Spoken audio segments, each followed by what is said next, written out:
You're listening to WBH Radio. I'm your host, William Holly. Thank you for tuning in. Big time guest joining us here today. He is the head varsity coach for the Eagle Academy for Young Men 2.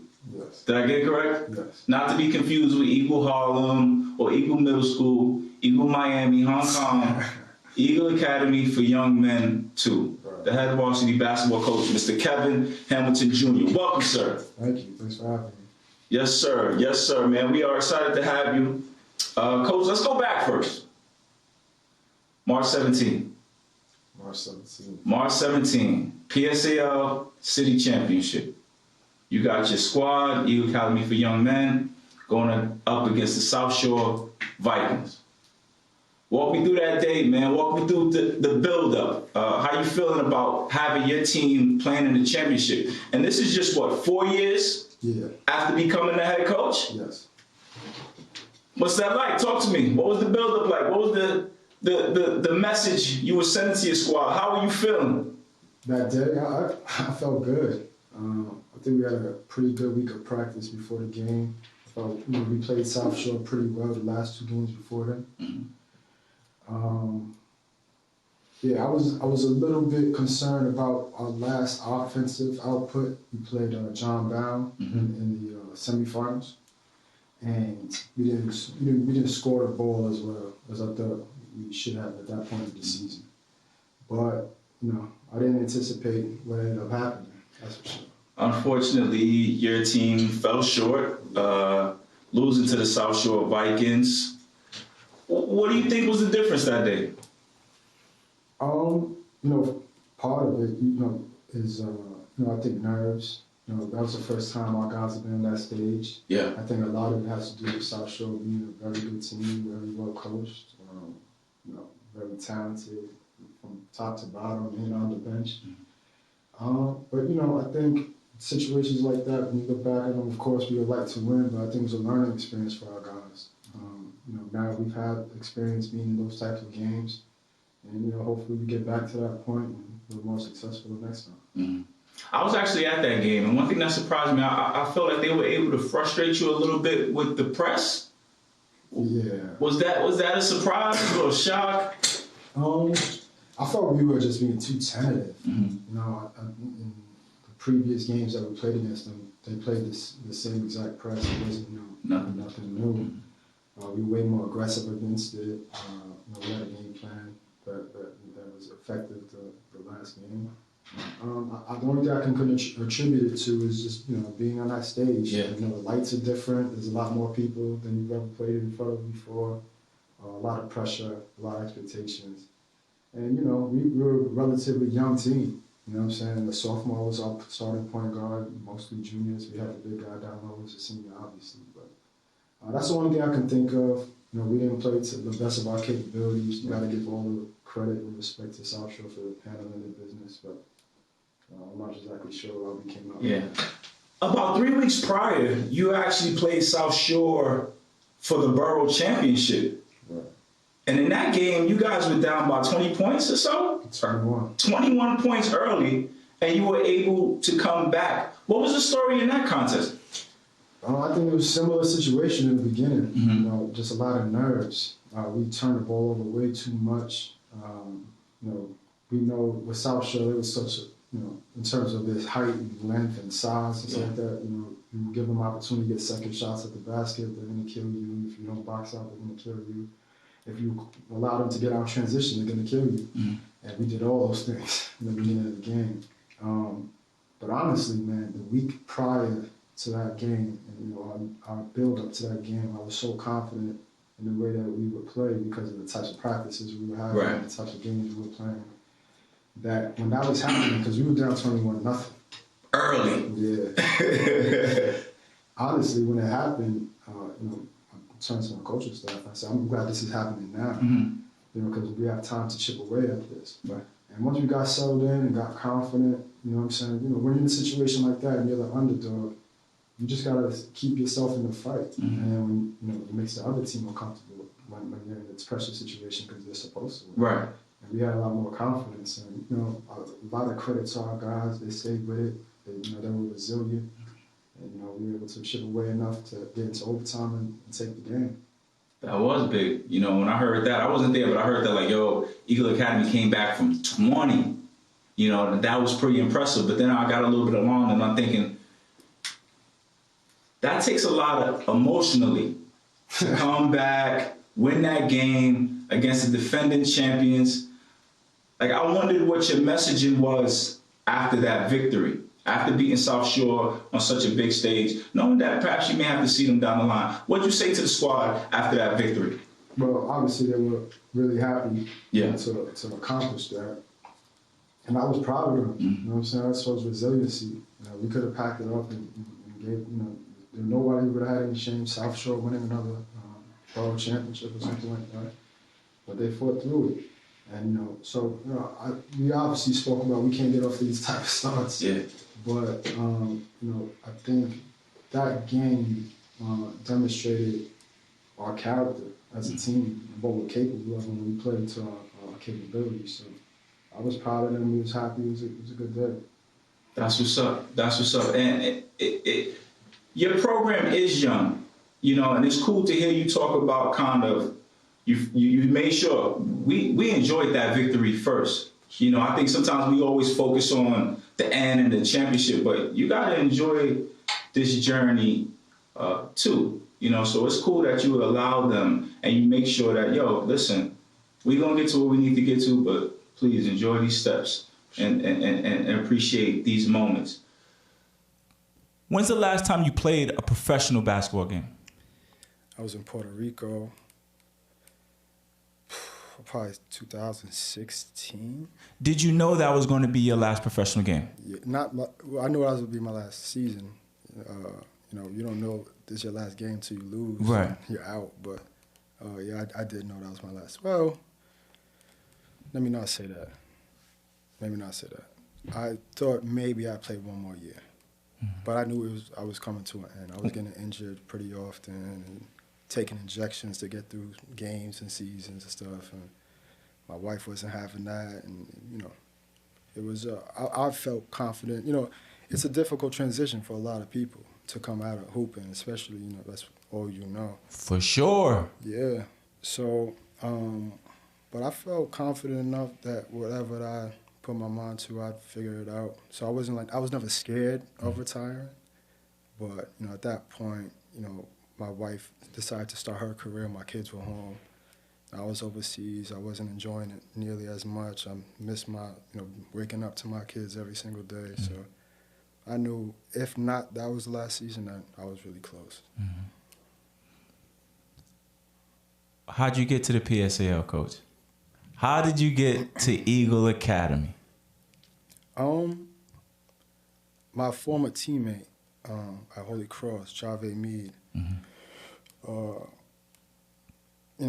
I was in contact with him the whole time. Mm-hmm. We were really good friends. And in the transition, before thinking I'd do one more year, I was starting to connect with Holy Cross alums and stuff like that, just to try to prepare myself for the transition and start to think about what would be the next steps. Mm-hmm. And he had mentioned to me, that his brother was a principal, and initially it just started out as a place to work out. Saying hey, there's a gym here if you want to, stay in shape while you're figuring things out, and if you're interested in education, you talk to my brother. Mm-hmm. And they had a para position available, so I figured I could work out, get to dabble in education a little bit and see what it's like. And I was thankful for that opportunity, and just being in that building for a couple months and interacting with the kids and seeing the influence that you could have on them. Everybody wants to be a professional basketball player. Everybody wants to be a professional football player. And seeing kids so interested in my story, interested in getting to know me, and seeing that I can positively impact kids. I had a conversation with the principal, Mr. Mead, if I pursue something, is it opportunity? He's yeah, sure. What are you thinking? And it kind of evolved from there. But my intention was never to coach. Right. You know what I'm saying? It was just I could be a counselor or a teacher or something like that.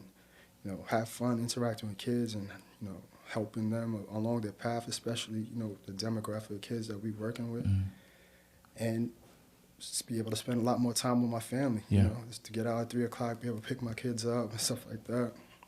But, you know, Mr. Mead was very passionate about his kids, and he saw, I think, the benefit of me being around in a basketball capacity. And he was like, you know, he asked me to coach. And initially, me and Javed were helping. We were like assistants on JV. Right. You know what I'm saying? And it kind of just turned. You know, we had an extremely successful season our first year there. It was as assistants on JV. As assistants on JV, Coach C.G. McCullen, who played at Christ the King, was an amazing player. Went to Hofstra from there, a female. She was the head coach, and you know, we all knew each other as kids. It was a great, fun environment. We were, you know, we began to instill a culture, and we went 20-something and 1, and from, you know, we're not even in the AA at this point, and it turned into a passion, man. You know what I'm saying? I saw like the opportunities that I could have for kids, not just from a perspective of getting scholarships and stuff like that, but like a mentality and accountability.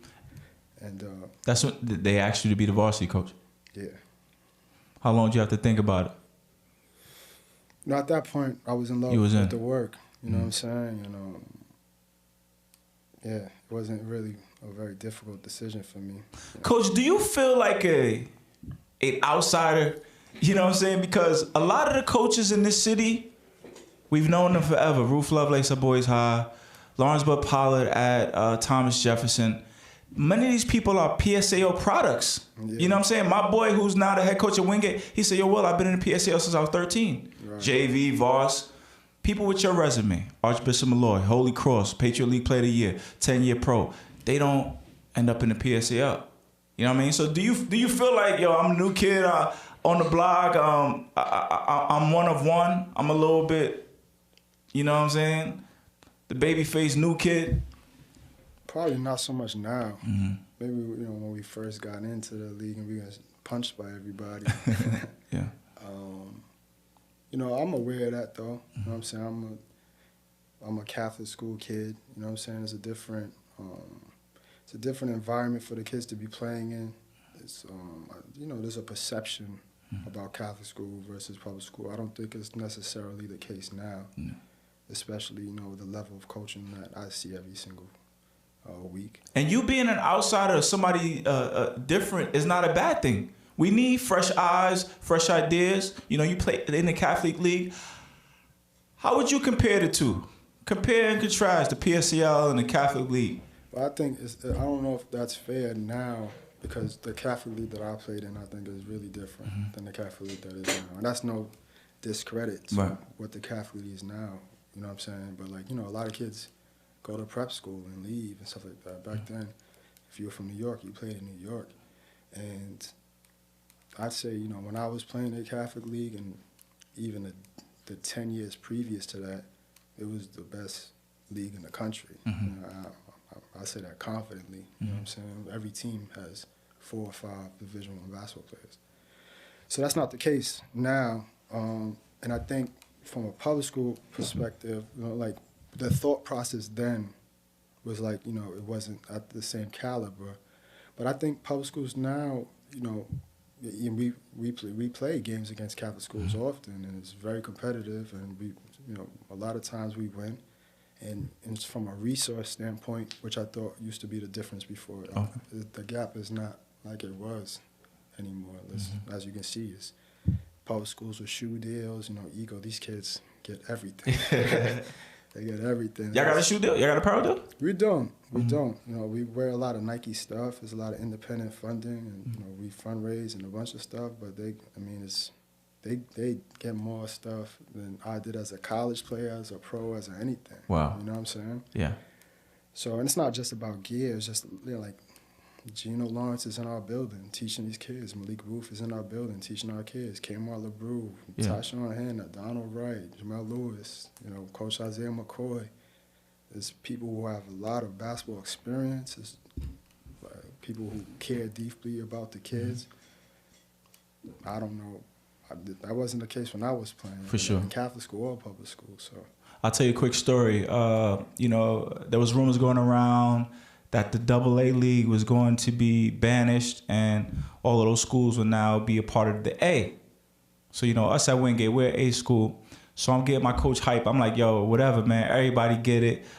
Coach Love, Boys High, Bud, Tom, everybody get it. I got to Eagle. He was like, hold on. They got 10 pros on their staff. They get busy over there. You know what I'm saying? They get busy. Hold on. They get busy over there. Y'all do have a lot of pros over there. I went to watch my boy. He was a JV coach at Lincoln. They were playing Eagle. I'm sitting in the crowd. I'm sitting next to this dude. I'm like, yo, he look mad familiar. Who was it? Malik Booth. Right. You know what I'm saying? I'm like, Malik Booth was former St. John stand-up. I'm like, dang, y'all got pros all over this place. Coach, you see in the studio, I got the walls decorated with book covers. One of the guys I read often is John Wooden, 10 national championships at UCLA. And Wooden was an All-American player at Purdue. And he said when he first got into coaching, he realized that playing and teaching the game is two different things. You know what I'm saying? That's when he came up with his pyramid of success to be able to try to articulate and teach. Success on the court doesn't guarantee that one can be successful teaching the game. What's the transition been like for you, especially early on? Yeah, I mean, I think that's very true. Seriously, I've had coaches as a professional who were former players that lacked in areas, and I've had people who've coached me that never, they can't even barely dribble a basketball, but amazing minds. I think I benefited from the position I played. I played point guard once I played overseas, and so. In a lot of ways, especially at that level, you have to be an extension of your coach on the court. So I think I had a lot of experience articulating game plans, articulating what's expected, holding people accountable. I've kind of, from a basketball perspective anyway, been in a leadership role for a long time. So in that sense, it wasn't as difficult, but it's what is not challenging, but what I was not expecting is where you have to start. You know what I'm saying? I think sometimes because you play, you expect kids to understand stuff. I'm pretty sure you feel the same way. How don't you know this? And then meeting the kid where they are, building them from that spot, and figuring out the balance between, because it's a different time.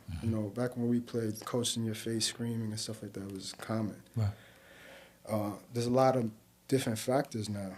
You know what I'm saying? Because especially with talent, ego is not the place for everybody, right? Because we really hold the kids to a standard, and we do it with the understanding that we know in the background, in their DMs, there's 1,000 other coaches. You know what I'm saying? There's 1,000 other people. Right. Not everybody likes being held accountable a certain way. So being a coach now, there's a whole lot of factors to how you approach things. And I think relationships are more important. I never had the relationship with my high school coach that I think I have with some of my kids. Okay. You know what I'm saying? Because you have to not only, teach them and hold them accountable, you have to show them that you care, that you're there for them, and that there's a purpose to this. So I'm learning, man, and I enjoy the process. And we're experiencing challenges now. We got a lot of guys who are injured, and you can look at that from a feeling sorry for yourself perspective, or you could take it as a challenge. Okay, so this is the situation we're in. This is an opportunity. There's an opportunity for you guys to show leadership and teach these guys what they need to learn. There's an opportunity for young guys to be thrown in the fire, which as you're a freshman, we have a freshman, Xavier Caesar. I'm really excited to see how he does. There's challenges every day. So it's always something with coaching that you got to be prepared for, and curveballs that are thrown at you. So I think those are the biggest challenges. What are some values and principles of a Kevin Hamilton Jr. coach team? Some things that you want every member of the Eagle basketball team to know or perhaps exhibit. Your values and principles. When you first walked in the door, you said, this is where I want my team to be? Yeah. Discipline, accountable, work hard every single play, communicate, defend for sure. Like that's a prerequisite to get on the court. And I think, just having a sense of pride in what you do, and respecting the game. You know what I'm saying? Like, I think a lot of the kids who I coach were in similar positions to me that initially they may not have been the most highly touted kids. And just having this mentality of understanding if you outwork the person that you're looking at every single day, there's a level of confidence you're going to have that's going to propel you past them. You know what I'm saying? So I think it's a Kevin Hamilton coach team, I hope, is a team that has a mentality of discipline and effort. And now that your team has played at the Barclays City Champion, Borough Champion in Brooklyn, it may be easier to have a young athlete's attention. But I'm looking at your first year, 2019, coach, you were 3-11. 2020, you were 4-10. How tough was it to get young folks to buy in? And at that time, I believe you had a Division I prospect, Zaire Williams. Yes. Was it hard to get these people to buy in early on, even though the record was less than stellar? I think, like I said, we hold these guys to a really high standard, so it's difficult in general. But I'm really proud of those teams, man. Like, I have an extreme amount of love for those guys. This is a team that moved up to the first division. I think I was a little naive in thinking that, just having the X and O's and the motivation is going to get us in some victories. Hold on, you moved Eagle up to AA? Yeah. Well, actually, they had moved, when that year that we were on JV, they had moved up. I assume the success we had at the JV level had something to do with it. But I don't know. Right, you know what I'm saying? And then the following year, the following year is when I took over the program. Okay. And you said you thought perhaps a little naive? Yeah, because, at the JV level, there's teams that are in the AA, and we're winning, we're taking, at that time, Jefferson would have this streak where they would, never lost. Right. And we took them to the wire, and, I'm like, yeah, we're going to, but we got rudely awakened, you know what I'm saying? But those guys, Abdul Priest, Jamar Smith, Zaire Williams, Desmond McCullum, Christian Peacock, Teddy Serafel, I can go on, Eric Wilkins, I love these kids because they put themselves on the line every single day, and they knew that if they didn't play their best, they had a chance of getting embarrassed. And we didn't get blown out. You know what I'm saying? We played South Shore at South Shore. It was a close game. We played BC at this time when they have, multiple Division I players. And, I think we play with such pride. And, to scrap out those 3 wins, despite the deficit in talent between us and the teams we're playing, it's a testament to the work that they put in. And I firmly believe whatever, limited success that we have now is a testament to the culture that those guys established. You know what I'm saying? We had very talented kids that tried to come into that program that couldn't make it. You know what I'm saying? Why? Because they didn't fit in line with the values and principles? The culture. And there's no exceptions. You know what I'm saying? No compromise on your end, coach? Well, there's kids with circumstances that you got to consider. You know what I'm saying? But the standard is the standard. You know what I'm saying? And you don't get to, there's no one man above the team. And, we have really, really, really talented guys that didn't make it past, first 3 or 4 practices. Unacceptable behaviors or differences in opinion or whatever, or uncomfortability with the way that we did things. You know what I'm saying? And what gave you the resolve to say, you know what, I'm sticking with my standard? Because sometimes coaches see a talented player and they're like, yeah, this kid's gonna help us win some games. What gave you the resolve to say, you know what, this is the Eagle standard, this is the culture we're creating, and we sticking with it?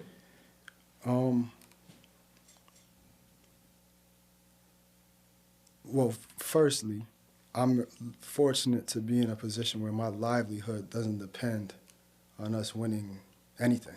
You know what I'm saying? And when we started this, our intention was never to be, like I said, we were a second division team. We didn't know that we were going to be in the first division or anything like that.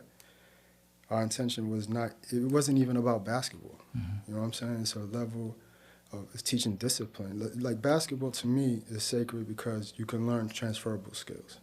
You can take these things and apply it to life, and it's the same thing.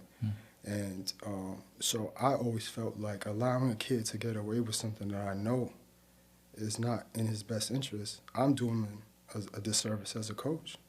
I'm not preparing him for the next level. I'm not preparing him for life. I'm not preparing for anything. So I want to win a game. And like if you put things in perspective, like even now with all our injuries and stuff like that, it's not about that. You know what I'm saying? It's about preparing these kids for the next stages of their life. So I never really looked at it from like a, like, you know, I gotta win at all costs and all that. What does that ultimately really mean? I think whatever success we had now is a byproduct of the culture we put. Right. But let me say this: you have to have the kids. Like we can put the culture where we want. Right. You have to have kids that are willing to go through that fire. They have to have kids that are willing to abide by it and trust in it. So the success that we've had is really the kids, you know what I'm saying, that are willing to do that type of stuff. It's like, you know, I'm putting a plate on the table and they're taking care of the rest of the business. And that's why I wanted to talk to you, because we're watching a program being built right before our eyes, you know, and that's why I always like to focus on those early days when the foundation is being laid, because I too believe success is a byproduct of the foundation and the culture that is being established. Zaire Williams, he's at Wagner right now, Division I program out in Staten Island. Yeah. Talk to me about the first time you became aware of him. He joined your program. So Zaire was an Eagle kid from middle school, right? I think when I first came to the building, he was in 8th grade. And we had a kid, Jeremiah Anderson, who was a star for us on that JV team that I'm mentioning. And I remember coming out my office and him and Zaire playing one-on-one. And, you know, the whole crowd is gathering around them and Zaire scoring, everybody's going crazy. And I remember thinking, oh, man, that kid could be good. Yeah. You know what I'm saying? And then I came back the next day, 7 o'clock in the morning. At that time, I would work out in the mornings. He was in the gym. Wow. The next day, I come into the cell, he's in the gym. Like, now, it wasn't a question if he could be good. Like, he's going to be good. And I think Zaire, you know, I think he embodied basically what we've been trying to demonstrate as what a basketball player is. As a kid that, you know, him and I think Eric is like this too, where Eric Acker, who's a senior for you this year. Yeah. I think like in Taj too, it's like kids that actually just love the game. Like it's not about Instagram. It's not about girls. It's not about they love to hoop. And when you have a passion for the game, it makes the work so much easier. You know what I mean? So he was just a worker. You know, I'm in constant. You know, his head coach now is one of my best friends, and you know, one thing, you know, we talk to each other about our situations all the time. And one thing, you know, I think whenever he feels about Zaire, the kid is tough. The kid works hard every single day. The kid, you know, just refuses to stop working, and I think that's why he is where he's at. That's what's up, because I went back and I looked. Zaire Williams, we know him from the city, D1 product. He was making his name even when the team kind of was struggling or just being built. Yeah. I was like, wow, that's impressive. Yeah.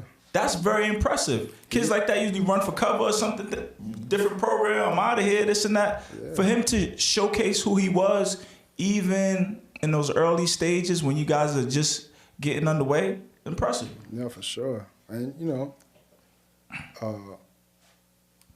I'm thankful for the opportunity to have a kid that has mentality to fight through situations, like all those external factors of people coming after you and all that stuff, and really believing in what we're saying. You know, I think he saw progress from, you know, what he was being taught, and he was willing to do it. And, you know, I'm really proud of him, man. He's gonna have a really good career.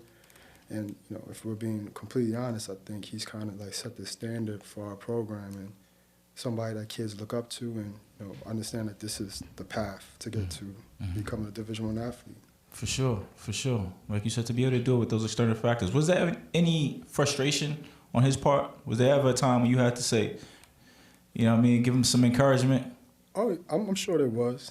You know what I'm saying? Zaire is just an extremely respectful kid. So I don't think he's someone that will come up to you and be like, man, I'm tired of this. We losing. You ain't doing nothing. You ain't getting me nobody. Like, he wasn't like that. And, man, some kids now, I get on them and you can see the little twinkle in their face that they want to get frustrated. And I have none. Part of the reason I'll have none of it is because one of the best players of our program never said anything, never made any faces, took every bit of criticism in every form and just turned it into applying it to his game and becoming a Division I athlete. So I'm sure he had frustration. There's conversations that we had, you know what I'm saying, and I know he wanted to win, but he stayed true to the path and he's winning now. You remember the first time you saw him play in college? Yeah. What was that like for you? It was amazing. I was thinking about this the other day, because I was watching it. They beat Temple. Wow. The other day, and Zaire had a pretty good game.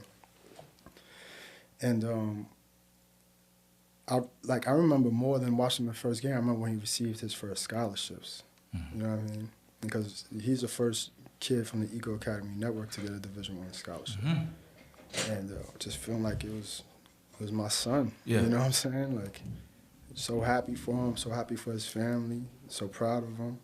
So. And now it doesn't change. Since then we've been fortunate enough to send a bunch of kids to the Division I level. Jaquel Morris is at Miami, Ohio, and Elijah Muhammad's at Seton Hall. So, it's a great feeling. I'm looking forward to experiencing that a lot more times. Jaquel Morris. He was a senior on your squad last year. You say he's at the Miami, Ohio. I'm born and raised Brooklyn, New York. Attended Boys and Girls High School. I didn't play high school basketball, but I had never been to a city championship game. Just never did for whatever reason. Last year was the first time I ever attended a game, and it was because of Jaquel Morris. My mom says she's going to the city championship. I'm like, yo, why? Long story short, she's great friends with his grandmother, right? Okay. My mom and my aunt, great friends with his grandma. I said, all right, Ma, you going to the championship? I'm going to go and watch it with him. And I haven't been able to confirm or deny this, but word on the street is Jaquel Morris is the only kid from PSAL to go D1 from last year. The only senior. That could be a fact. That could be a fact. What do you think when you hear that?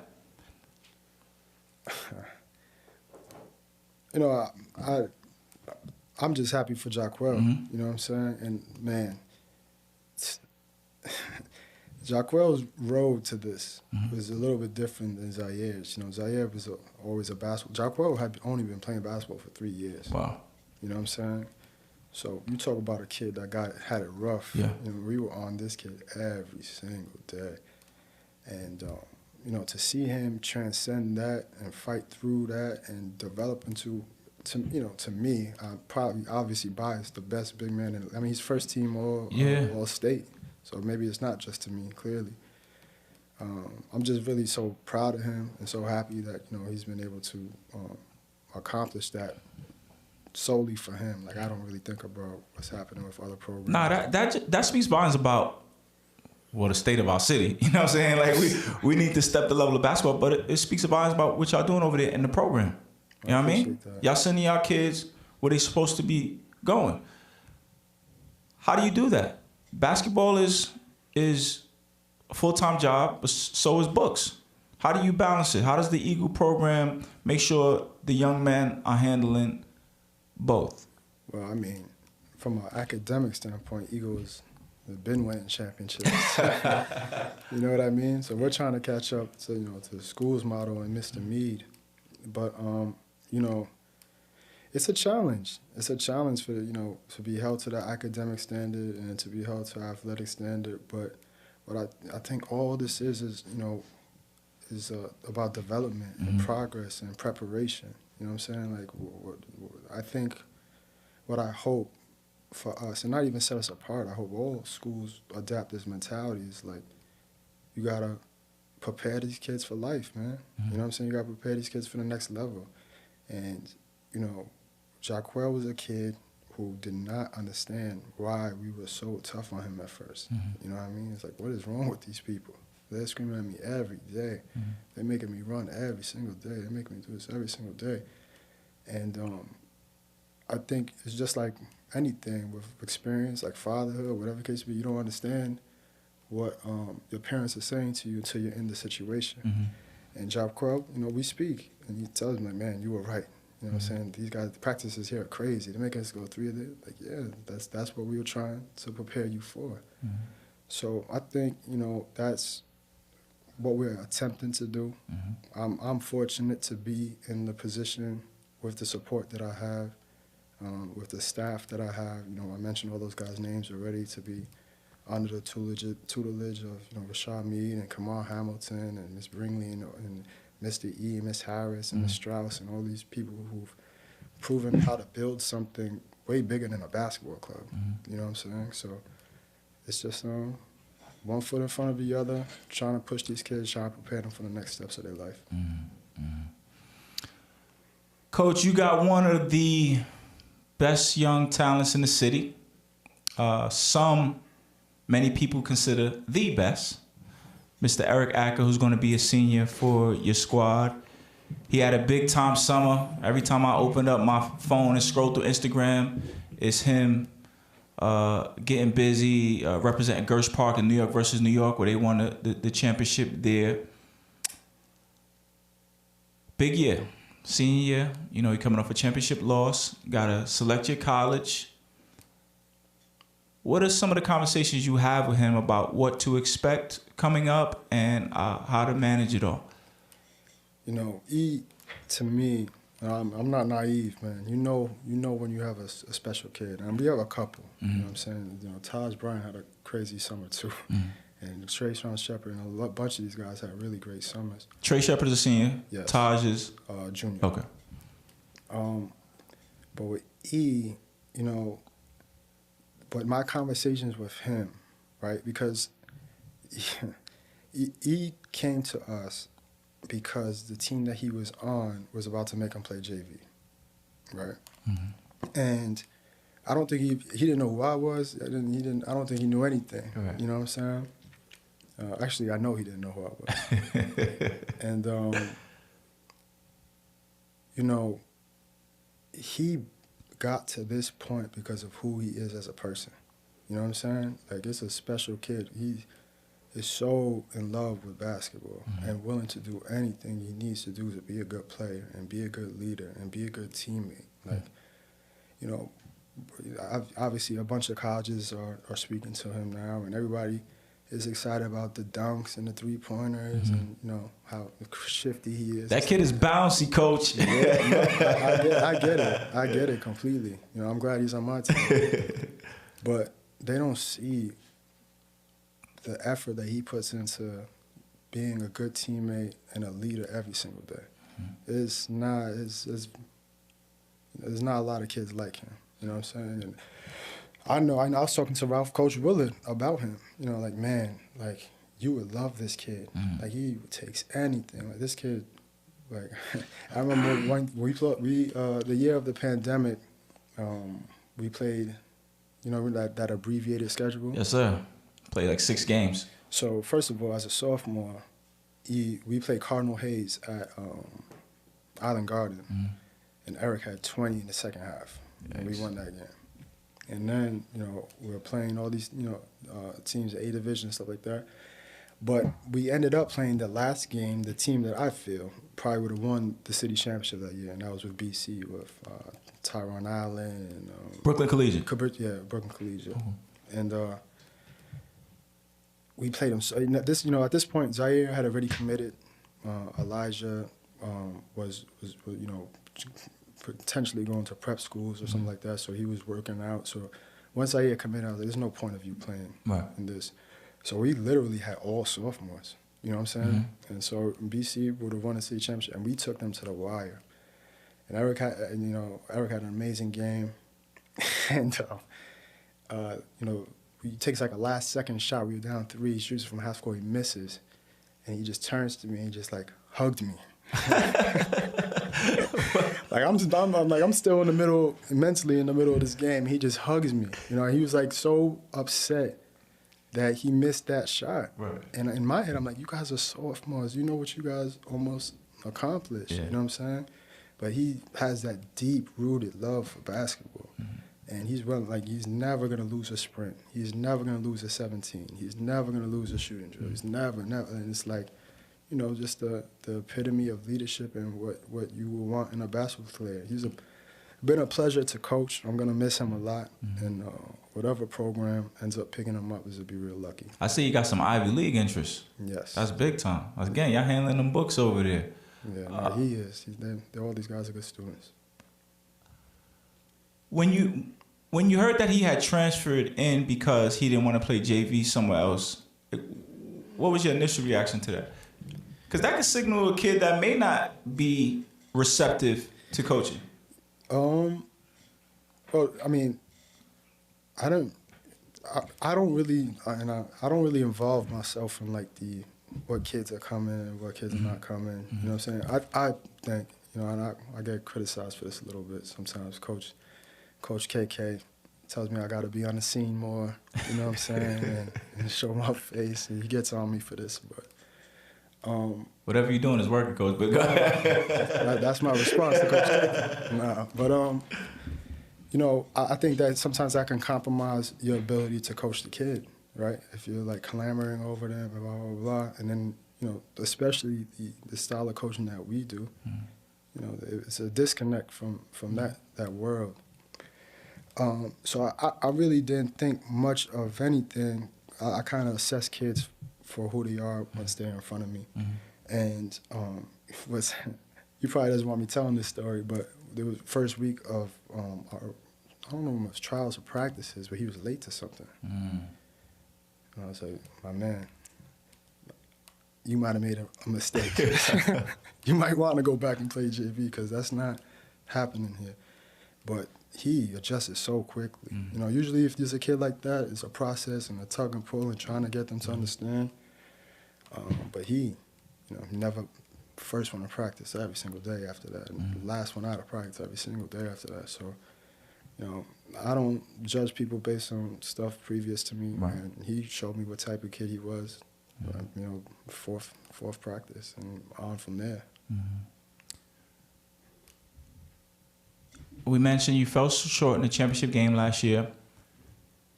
Sometimes, not just kids, but players, when they fall short of a championship goal, they want to pick right back up from that moment. Like, I'm ready to play in the championship again. But it's a long season. How concerned are you about letdowns or, them trying to skip steps? How much of a concern is that for you? I'll be lying if I said it was not at all. Mm-hmm.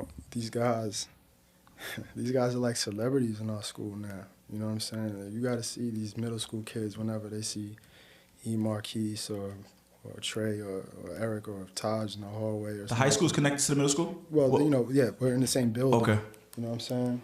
So it might be a little too much, honestly. Rockstar lifestyle, Mike. Yeah, of course. They got all the love in the school. Everybody's excited. This is new for the program and for the school. Obviously, notoriety and girls and all this stuff is a factor now. So, you try not to think about that too much, but that's a factor, and you try to keep them focused and understand it. Like, you asked me what I told Eric, before. It's really like you're Eric Acker because you're Eric Acker. You know what I'm saying? You gotten to this point because of the person that you are. For you to deviate from that would be a tremendous mistake. You know what I'm saying? And overall, I've been pleased with what I've seen so far. You know what I'm saying? Obviously, the injuries and stuff is unfortunate, but the guys work hard and they understand what's at hand. They understand, success is relative. I know a lot of people are happy about what we were able to accomplish, but ultimately, we didn't accomplish what we wanted to. You know what I'm saying? So to celebrate a championship loss to me is ridiculous. So I think we're hungry. It's gonna be it's a long season. You know, with this stuff with the injuries now, I think in a way could be an advantage to us because the guys that need to be able to show up in key moments are gonna have the opportunity to get on the field training. But nobody can tell what it's gonna be until we're out there.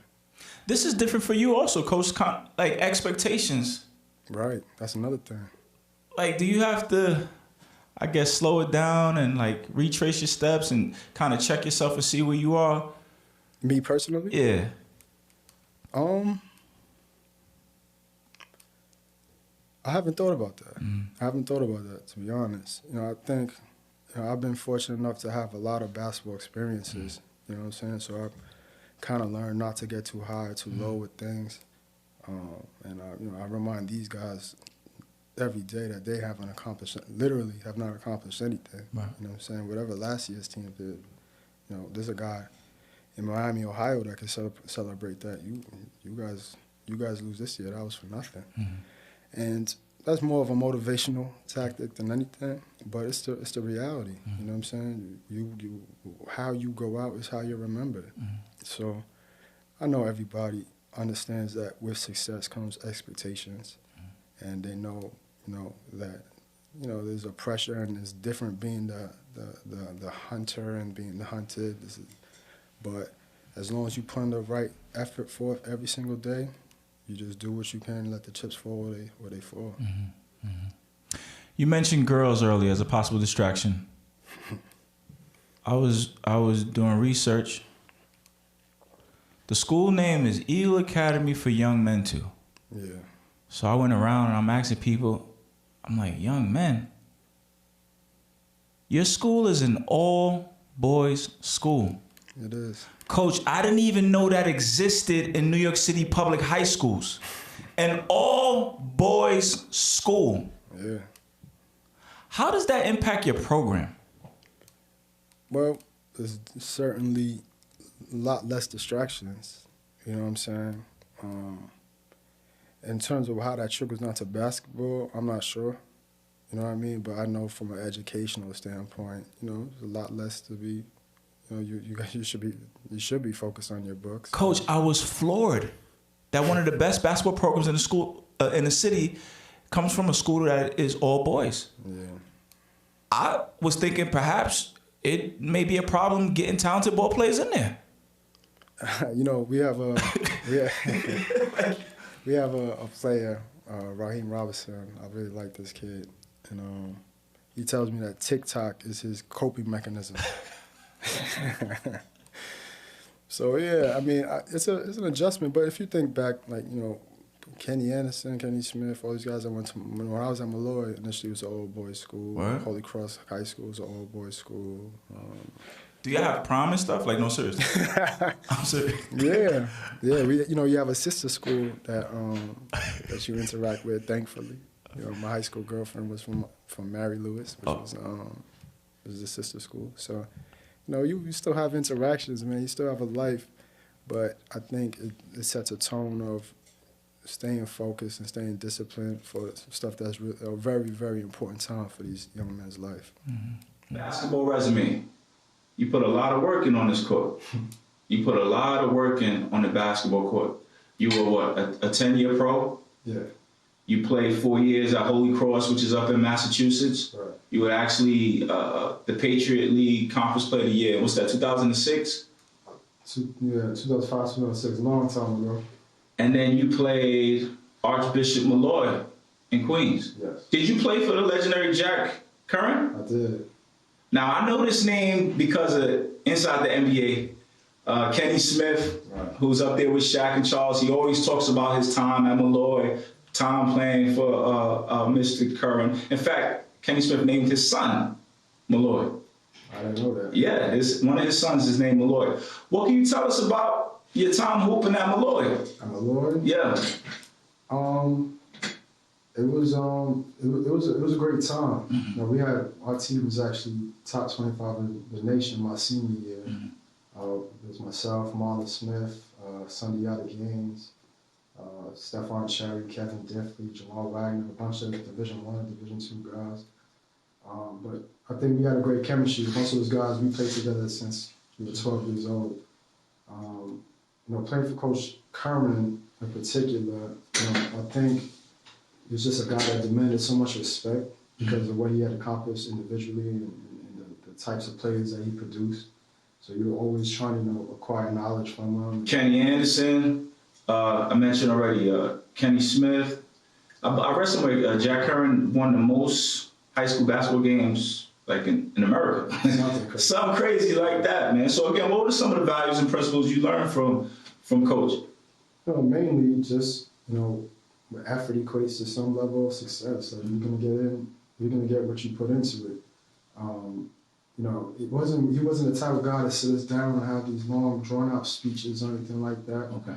It was more like really straight to the point, and you try to do it not through like a mentorship, but just by example. Mm-hmm. So I was obviously sad that he passed away not too long ago, and I'm thankful to have had the opportunity to play for him. How many years varsity did you play at Malloy? Only 2. 2 years varsity. Yeah. How would you describe who you were as a ball player back then? Was there frustration? Did you want to break in early as a sophomore? I wasn't good enough. To be honest, all the best players in the city, as you know, at this time, you play freshman and then you go straight to varsity. Right. I wasn't ready for that. I was really small. I was like 5'4", 5'5". I grew a foot between the end of my sophomore year and the beginning of my senior year. So I was a late bloomer in every sense. So I wasn't frustrated. I really just loved to hoop. You know what I'm saying? And I wanted the opportunity to play varsity, but I knew that I was not at the level that other people were at that time, and I was willing to take the necessary steps for me to get there. Mm-hmm. Talk to me about your college recruitment. You went undergoing a Holy Cross. When did you start to get looks from Division I colleges? So, like I mentioned, I grew that foot between my sophomore and junior year, and a majority of that growth came towards the end of my junior year in high school. Mm-hmm.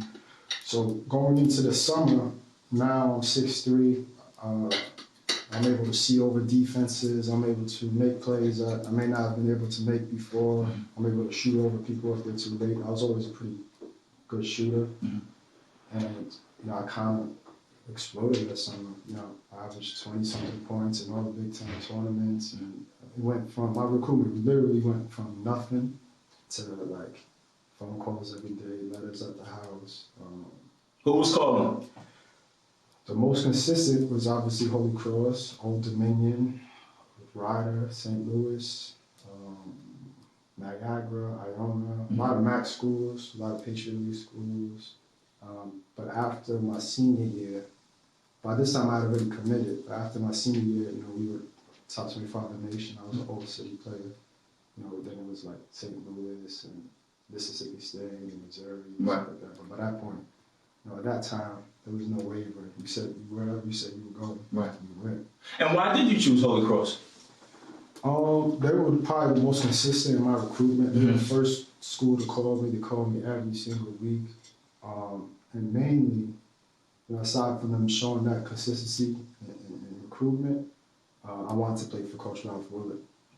Coach Willard, if you're not familiar with him, coached at Pittsburgh, coached at Western Kentucky, coached with the Knicks.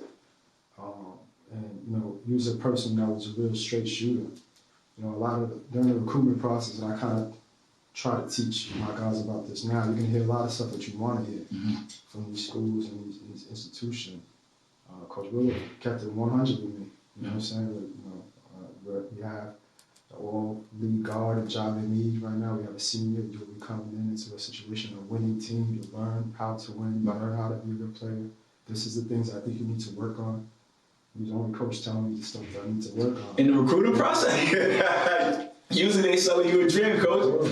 Of course. So I was used to that type of direction. My father was really involved in my life, from a basketball perspective, and he kept it like that with me too. So I enjoyed being in that environment. So it was, probably one of the best decisions of my life. That's rather unique, because you don't hear people be challenged during the recruiting process? Like you said, most coaches just telling you what you want to hear so they can get you on their campus, and then they do a about face and turn into somebody else. Absolutely. But you appreciated that authenticity in the recruiting process.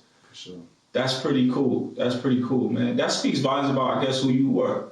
You mentioned earlier that as a sophomore, you weren't good enough, but as a senior, and you started to get better, you had this growth spurt, you kind of still appreciated authenticity, and I guess you still have that level of humility.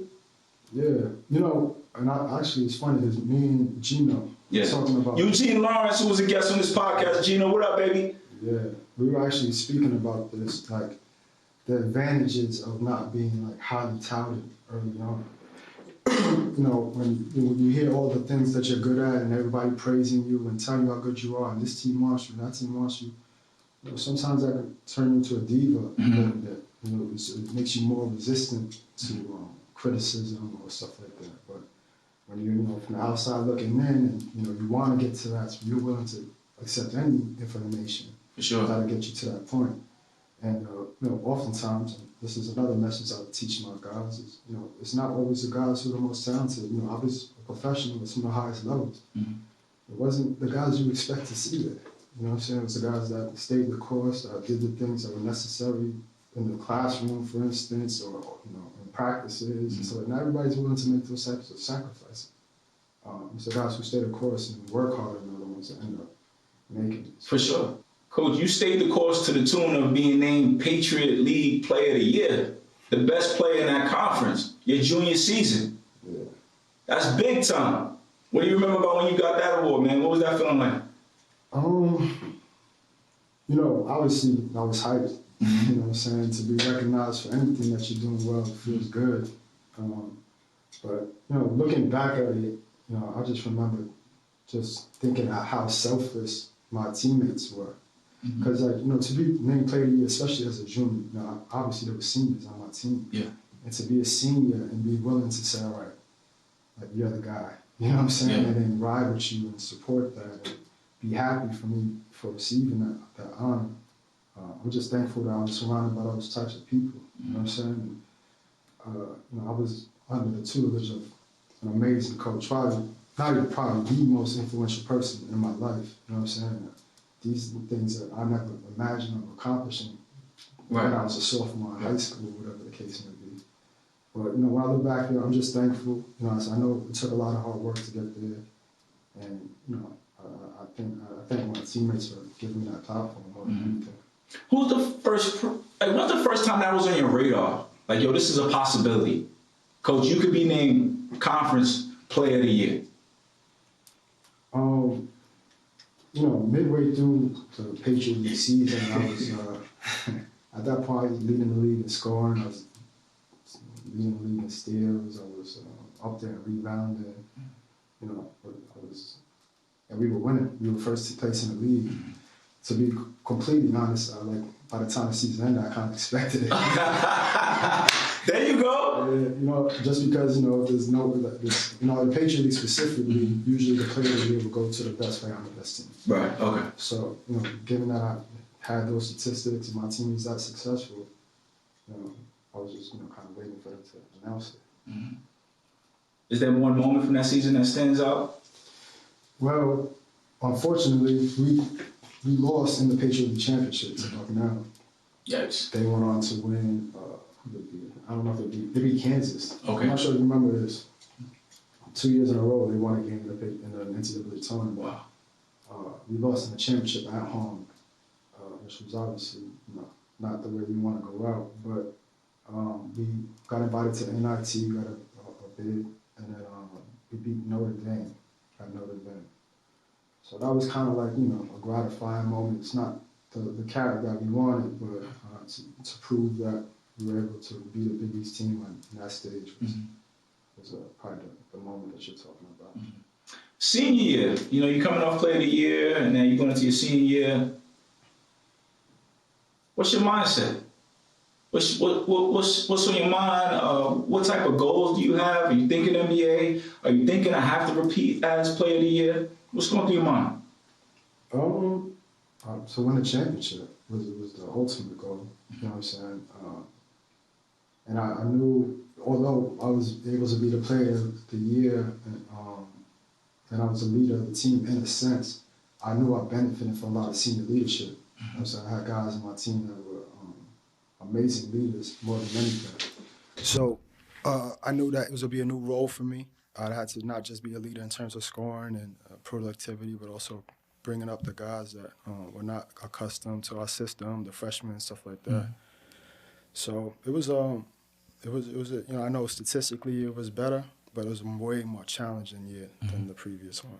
Mm-hmm. Who won the Player of the Year that year, you know? Charles Lee.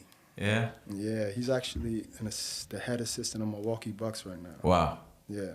You were named Defensive Player of the Year, though, in your senior year. I was. That's impressive. Appreciate it. That's impressive, Coach. From the guard position, you know, it's hard to score the ball and then go lock up on the other end. Right. Who instilled that defensive mindset in you? It was a requirement with my coach. Ralph Willard? Yeah. That was an award given by default because if you didn't exert that much effort, I didn't care if you played a year or played anything, you're not getting on the court. Mm-hmm. You know what I'm saying? So, you know, especially in that season when we had a lot of freshmen, we graduated like 4 seniors the year before. Okay. You got to try to lead by example and, you know, try to cover up some holes that the previous team didn't have. So, you know, I was kind of all over the place. I probably gambled a little too much. But, no, I took a lot of pride in being a good defensive player. I've been like that majority of my life. After your senior year, are you expecting to get drafted? Thinking NBA? What's next? I had 3 NBA workouts. I worked out with Boston, Memphis, and Denver. And, you know, at that time, you know, mid-major kids, they just didn't get drafted. That's what the climate of the game was. You know, now, you know, you see some of those stars in the NBA are from mid-majors. Sure. But I knew that was going to happen. I got invited to Summer League with 2 teams. I ended up going with Boston. Who was the other team? It was Memphis. Okay. And why'd you choose Boston? So at the time, this was pre-Bassey trade. Mm-hmm. They needed guards, right? And so, you know, Memphis was, I forgot who was on the team at that time, but it looked like there was a better opportunity with Boston. Right. And then before I even land for camp, they signed Bassey, they pick up Allen Ray, they re-signed Tony Allen and Gerald Green. It was just, I'm just stuck in a situation. Stuck in a situation where, you know, there was limited opportunities. Right. And I forgot to mention they traded for Rondo. Right. So, it went from a situation like they don't got no guards, and then they had all the guards. Now they guard stack. Yeah, so, but, you know, it was a great experience. You know, Danny Ainge and Doc Rivers were amazing. You know, being able to be under their tutelage to learn the game from an NBA perspective is just way different. So hold on, you finished school, right? Now you look for opportunities in league. Teams are calling you, give you a summer league trial, and Boston calls and you accept it. Yeah. So they say, yo, get to Vegas. Well, actually, I got invited to minicamp. Okay. So minicamp is before summer league. It's like a tryout for summer league. Mm-hmm. There was like 30 of us. You know what I'm saying? So then once you get through that barrier. How'd you get through that? I made some shots. To being completely honest, my first day or so, I was nervous. You know what I'm saying? I'm not, you know, you coming off being player of the year and stuff like that. You're not used to tryout situations. Yeah. So I don't even remember the last time I was in a tryout. Right. But, you know, just trying to impact the game any way that I could. You know what I'm saying? I think what Danny Ainge mentioned on the day that he told me I was going, he was like, you know, he was out front and honest with me. He's like, you know, we don't have a lot of spots, but, you know, we would love to take you. Like, you're such a cerebral basketball player, which I think out of everything was probably my biggest asset as a hooper, was, you know, playing smart, being able to read the game, understand situations, what things call for, when they didn't call. I think something I think helps translate to coaching. That's even in a trial situation, you was able to show cerebral nature? Because in trials, sometimes people think like, yo, I just gotta go for it. I gotta go for the gusto. Like, what are you doing? You just making great defensive stops? You throwing passes? I didn't have a choice. These guys were faster than me, could jump higher than me, were stronger than me. So I had to play smarter than them. You know what I'm saying? I remember trying to box Gerald Green out, turning and seeing his sneaker by my face. I'm like, this is a different situation than I'm used to. Yeah. So yeah, you know, that's how I think I made it. Just, you know, working as hard as I could, making the plays without trying to overexert myself. You know, in those situations, you got Paul Pierce, you have these, they're not looking for somebody to come in and show them Fill it up, right? boogie. Yeah. They want to show, you know, a guy that can fill a role, do the things that other people don't want to do. And I was fine with that if I could make it to the NBA. You know what I'm saying? For sure. So then you get to Vegas, so you get to the Summer League. Yeah. What's that like? Bassey was on that roster? He was. Bassey, Sebastian Telfair, Brooklyn's own. Yeah. You got a good Bassey story for us? Yeah. So, yo, you know what I remember about, I don't even know if he even remembers this, right? But I just remember him being such a giving guy. You know, a lot of people came to him for a lot of stuff. And all the time we were hanging out, he was getting phone calls all the time. Like, yeah, I got you. Yeah, I might have heard him say that 50 times. And I remember one day, he was going house shopping because he got traded to there. This time he had just come from Portland, and they were expecting for him to take the reins. Yeah. And we went to, it was Ricky Davis's house. He's like, "Come with me. Want to go check out this house?"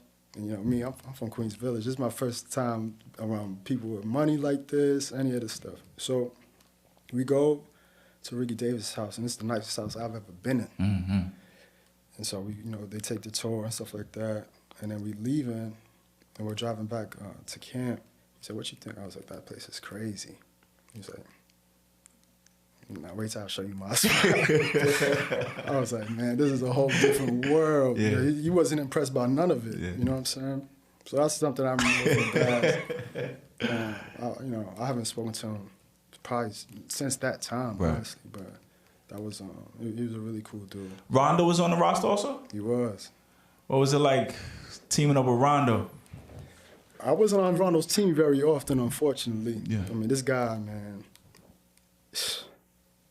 When I think about Rondo, I'm asked to speak sometimes, and I always tell this story about taking advantage of opportunities. Mm-hmm. Like Rondo to me is like the perfect example of that, because. If you think about it, he got traded from Phoenix. Mm-hmm. And if he never got traded, Steve Nash is the point guard of Phoenix. Like the chances of Rondo getting on the court with Steve Nash there are very slim. Right. He's going to be in a backup role. Mm-hmm. And then he comes to Boston, and man, within like 2 practices, everybody in the gym is just looking at each other like, this guy's crazy. Mm-hmm. You know what I'm saying? Like, not a great shooter, but hits every big shot, makes every big play, sees everything, picking people up full court, just a dog. Yeah. So, it went from a guy who potentially could have been a backup his whole career to multi-time champion, potential Hall of Famer, assist, all-star, and all this other stuff. And it was just a guy, who was presented the opportunity. And took advantage of it. Completely took advantage of it. Took advantage of it. Did you get many opportunities to play? Like you said, they had bad guards. Did you get on the court at all at Summer League? I did. Yeah. I played the most against Toronto. Okay. But, not as nearly as much as I would like to. Right. But, either way, I was thankful for the opportunity and the experience. Mm-hmm. What happens after that? You pack your bags, you head home. What's your state of mind now? What's on your radar at this point? So while I'm in Vegas, my agent flies out, and we have meetings with a couple teams. Mm-hmm. At that point, the writing was kind of on the wall. Yeah. All these guards are here. And I met with a coach from Belgium and Poland. And, the Belgium opportunity was actually a little bit more money to start out. Mm-hmm. But the Poland opportunity was like a better platform for myself. You know what I'm saying? Why do you say that? Well, the Belgian team had a returning shooting guard. At this point, I'm playing shooting guard. Right. That was like an all-star in the league for multiple years. So they were trying to have me play like combo. Mm-hmm. And it just seemed like a situation where, you know, I'll have to share minutes and figure things out. And the Polish team, you know, the coach kind of explained to me that, you know, I'd have a much larger role. So, you know, when playing overseas, you kind of have to think the long game. Okay. You got to think about opportunities. You know, even like you'll probably hear stories of kids or guys not making money while they're playing out there or getting paid late or something like that. Sometimes you got to weigh whether or not to leave that opportunity or just to thug it out so that you can, you know, produce and potentially give yourself another job. So, and the coach also explained to me that he wants to go with like a younger team. So I played with some guys who've had legendary careers on that team. David Moss, who's like a legend in Italy now, great dude from Chicago, played at Indiana State. Steve Thomas, who played at Georgia. You know, Jermaine Anderson and Jermaine Buckner, who played for the Canadian national team. We were all kids at the time, and we were really successful, and it kind of propelled our careers different ways, but, you know, it gave us the platform to start our careers and get some notoriety. You would end up winning a championship in Poland. I won a cup championship the following year. Okay. I played in Poland 2 years. And I won a championship with Coach Vice. What's that like for an American? Because we grow up dreaming of the NBA championship. Right. We go overseas because of financial reasons, but we still hoopers. So do your sights now just set on like, yo, this is the championship that I'm after? Yeah. Yeah. Yeah. I mean, when you're in a league, that's the only championship that matters. And, you know, that's the goal. You know, actually, for that particular team, that was not the goal. We were kind of like a surprising team. Okay. But, yeah, you know, I know I'd much rather win an NBA championship than a Polish Cup or a German Cup championship. But, you know, it's really exciting, man. You know, you're playing in arenas that may not be 17,000 or 20,000, but it's 10,000 people in there, and they actually more enthusiastic. I'm not sure if you're familiar with, like, European basketball games, but there's flares and drums and smoke, and, you know, sometimes you might have to dodge a battery or something. You know what I mean? So it's really, really exciting atmosphere, and it was a cool experience. So, you know, I've been fortunate enough to win a couple championships out there, and it's always great. And how many years did you play professionally overseas? 10 years. 10 years. And what would your off seasons be like? Unfortunately, I didn't have off seasons because I played in Puerto Rico during the summers. So, well, let me not say unfortunately. Like, you know, I know I may have cut my career short because I didn't have any rest. But I would play in Europe from August to like May, June, depending on how well we did. I come home for 2 weeks, and you know, by that time, Puerto Rico would probably be a month into the season, and then I'd fly to Puerto Rico and finish that season out. Come home for like a week or two, fly back out to Europe, and I did that for. Why was that? Just for the bag? Pretty much. Yeah. I mean, at this point, you know, 2-3 years into my career, I have my daughter. You know what I'm saying? That puts a lot of things in perspective. Yes, sir. And, you know, when I was young and making money for the first time, I was probably a little irresponsible and, you know, into stuff that, you know, didn't serve me or anything like that. And when you have a kid, you know, settling down with my family, my wife was with me. You know, you want to try to acquire a lifestyle for them and do better for them than you had. So it was grinding. I've been trying to ask this with a few people. Gino is one of them too. When I talk to the overseas guys, I try to paint a picture for the young and up-and-coming ballers who may embark on that journey going overseas. I'm trying to give them an idea of what the money is like without being nosy and pocket watching. You know what I'm saying? So, like,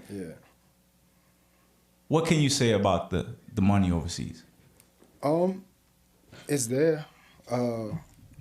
There's levels to it. It's different in the NBA where you have, well, there's levels in the NBA too, but once you make it to NBA, there's even the baseline is a good amount of money. There's people that are playing overseas for $1,000 a month, and there's people that are playing for $200,000 a month. You know what I'm saying? $300,000 a month. When you're overseas, you kind of have an idea based on what league you're in, what other people are making, right? So you know when somebody's on Instagram and they're faking and stuff like that.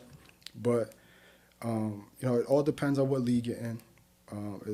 If you get to make it to European competition, usually at that point, you're certainly making six figures at least and stuff like that. So, I mean, it's hard to give a range like what people are making just saying overseas, but depending on what country you're on, what team you're on, you kind of get an idea. And you played in the European League? I did. So I'm counting. All right, north of six figures. All right, guys, you got it. That's the best I can do. Your dad, Kevin Hamilton Sr., a star at Iona.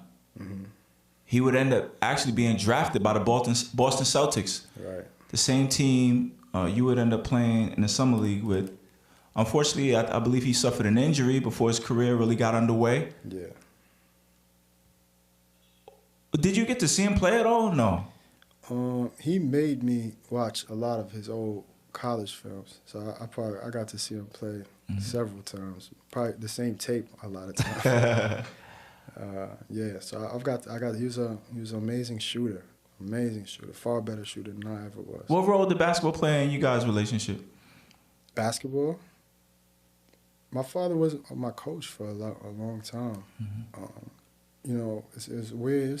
When I look back, it's a strange dynamic because he was a guy that coached me, but he wasn't like Denzel from. He got game. He got game, like in the park, in the backyard, pushing me. Like, he got home, he went upstairs, and I was outside with my boy Steph. You know what I'm saying? So he wasn't like overbearing off the coaching, away from coaching. He kind of gave me space to do it. Like I don't think I would have even had to play basketball. Honestly, I actually played baseball when I was a kid. I was a better baseball player than a basketball player. But obviously, seeing before I moved to Queens Village, I lived in Jamaica, Queens.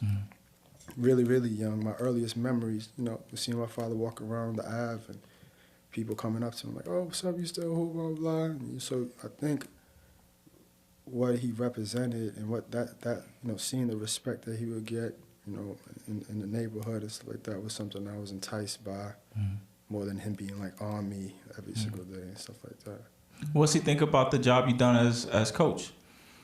I'm sure he's proud. You know what I'm saying? He was at the Borough Championship game last year. My father coached as well. So, I think my father's always given me space to be who I am. And, this was a passion that I think I fell into organically. Which I'm thankful for, you know what I'm saying? Obviously, he had an influence, seeing, I was always looked up to him, wanted to be like him and stuff like that. But, like I said, if I was coaching soccer, I think he'd be okay. Very cool. Very cool. Did we miss anything, Coach? I don't think so. That sounded like my whole life. What's that like, sitting across from a stranger who's asking you all these damn questions about your resume? I'm going through the research. I'm like, man, I don't even know this man. I'm in his business and stuff. But Coach, great job. You know what I'm saying? If you putting on for the city, if you putting on for these young men, you cool with me, man. We appreciate you stopping in.